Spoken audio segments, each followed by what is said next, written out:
Hi friends, ನಾನು ಮಿಂಚು ಮಾತಾಡ್ತಿರೋದು. ವಿಷಯ ಏನಪ್ಪ ಅಂತಂದರೆ, ನಮ್ಮ ಕಾಮಿಡಿ ಕಿಲಾಡಿಗಳಲ್ಲಿ ಅಪ್ಪಣ್ಣ ರಾಮದುರ್ಗ ಅಂತ ಒಬ್ಬ ಇದಲ್ಲ, ಅವನು ಕಾಮಿಡಿ ಕಿಲಾಡಿ ಸೀಸನ್ 2 ಇಂದನು ಸಿಕ್ಕಾಬಟ್ಟೆ ನನಗೆ ಟಾರ್ಚರ್ ಕೊಡ್ತಾನೆ ಇದ್ದ. ಎಷ್ಟು ಟಾರ್ಚರ್ ಕೊಡ್ತಿದ್ದ ಅಂತಂದರೆ, ಅದು ಶೋಗಳಿಗೆ ಕರ್ಕೊಂಡು ಹೋಗಿ ಅಲ್ಲಿ ಕೆಟ್ಟ ದೃಷ್ಟಿ ನೋಡೋದು. ತುಂಬ ದಿನಗಳಿಂದ ತಪ್ಪಿಸ್ಕೊಂಡೇ ಬಂದೆ. ಬಟ್ ಇತ್ತೀಚೆಗೂ ಜಾಸ್ತಿನೇ ಆಗ್ತಿದೆ. ಇನ್ನ ಅವ್ನ ಕಾಟ ನನಗೆ ತಪ್ಪಿಲ್ಲ.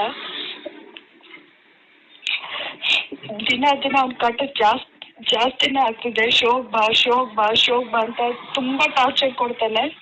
ಇದರಿಂದ ನನ್ನ ಮತ್ತೆ ಅಲೋಕ್ ಮಧ್ಯೆ ತುಂಬಾ ಬಿರುಕಾಗಿ, ನನಗೆ ವಿಷಯ ಹೇಳೋದು ಮರ್ತಿದ್ದೆ. ನನಗೊಬ್ಬ ಬಾಯ್ ಫ್ರೆಂಡ್ ಇದ್ದಾನೆ ಅಲೋಕ್ ಅಂತ. ಅವನ ಮಧ್ಯೆ ಬಿರುಕಾಗಿ ಬ್ರೇಕಪ್ ಆಗಿದೆ ಇವತ್ತು. ಇದಕ್ಕೆ ಕಾರಣ ಅಪ್ಪಣ್ಣ. ನಾನೇನಾದ್ರೂ ಅಕಸ್ಮಾತ್ ಸೂಸೈಡ್ ಮಾಡ್ಕೊಂಡು ಸತ್ರೆ ಅದಕ್ಕೆ ಸೊ ಅವನ್ನ ಮಾತ್ರ ಸುಮ್ಮನೆ ಬಿಡಬೇಡಿ ಫ್ರೆಂಡ್ಸ್. ಇದನ್ನ ಎಲ್ರಿಗೂ ಶೇರ್ ಮಾಡಿ.